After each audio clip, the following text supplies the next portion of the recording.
راولي تقوا. ها من طول دا غواړو چې د الله د مؤمنان بندگان زموږ سره محبت وکړي کنه. کم بندگان؟ مؤمنان کنه بی دینه. اوس د بعضو پکې دا ارمان دی، ارمان چې د پلاني ډم یو پیر زما دا نوم هسې واغستی، دا هم اوس ارمان دی. او د پلاني مالداره هسې زما تذکره وکړه او د پلاني دا چل وکړه.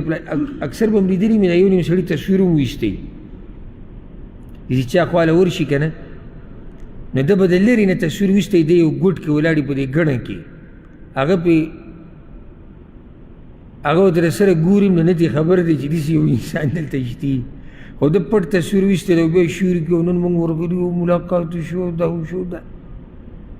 او د بعضو دا سوچ دی د دیندار انسان دا ارمان دی چې د الله د دیندار بندگان ما سره مینه وکړي.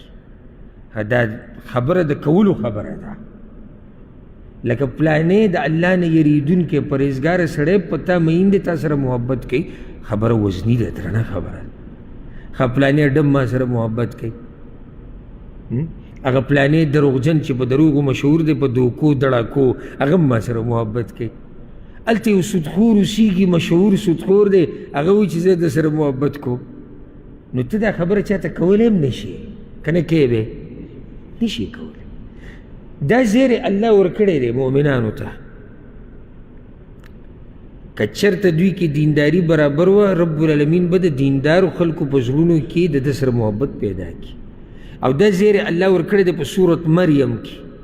واوره إن الذين آمنوا وعملوا الصالحات،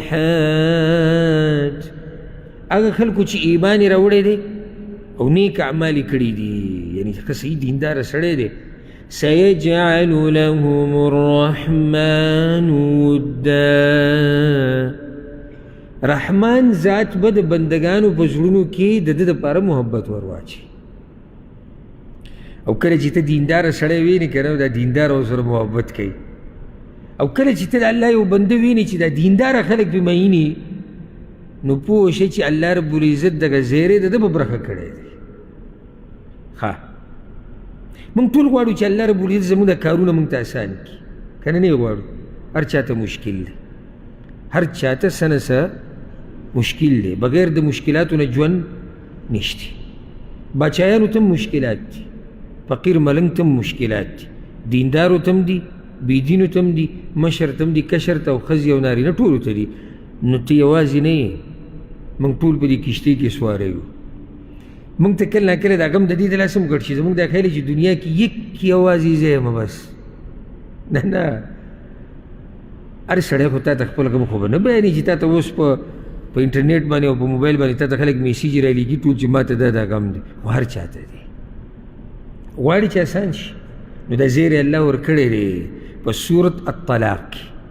ومن يتق الله يجعل له من امره يسرا، او څوک چې په ځان کې تقوا راولي رب العالمین به ورته کار اسان کړي. د کار د اسانېدو زیری دی د پاره د متقیانو. ته د الله سره رابطه مضبوطه که، هر کار چې ته کوونکی، که هغه مزدوري ده، که هغه رشته ده، که هغه علم دی، که هغه هر څه دي، الله به درته هغه کار څه کړي؟ اسان کړي. ښه موږ ټول دا غواړو دا کم غم او مصیبت چې دی فی الحال د دې نه د وتو یو لار الله موږ له راکړی که نه؟ نه یې غواړو، غواړو که دا زیری م الله قرآن کې ورکړی دی. او ما تاسو ته چې ګوره دا ما بعض زیرې راټول کړي دي، د دې تفصیلي ورشي دا اوږدې خبرې دي، خو چې صرف ستاسو د زړه خوشحاله شي او تاسو ته پته ولګي چې دا زیرې د چا دپاره دي او کم کم زیرې دي. واوره ومن يتق الله يجعل له مخرجا، او څوک چې د الله نه یریږي رب العالمین به له د مصیبت نه د وتو لار پیدا کړي. دا زیری شو د پاره د متقیانو. صرف دا زیری نه دی، موږ ټول غواړو چې الله موږ له پراخه رزق راکړي که نه، بلکې منډه دغه روانه ده. کوشش دا دی د دې زیری هم دی ويرزقه من حیث لا یحتسب، او الله به له د دې څیزي نه رزق ورکړي چې ده به ګمان کې هم نه راشي. نو دوه زیری شو د تقوادار دپاره په دې ځای کې یو به ول الله د غم نه د وتو لار پیدا کړي او دویم د داسې ځای نه به ول رزق ورکړي چې د ده په ګمان کې به هم نه راځي. بل زیری واله نن د زیرو ورځ ده، د خوشحالۍ ورځ ده چې دا زیري سړی واوري. موږ ټول دا غواړو چې رب العالمین موږ د سختو نه وساتي په دنیا کې او خصوصا د آخرت د عذابونو نه. غواړو که نه غواړو؟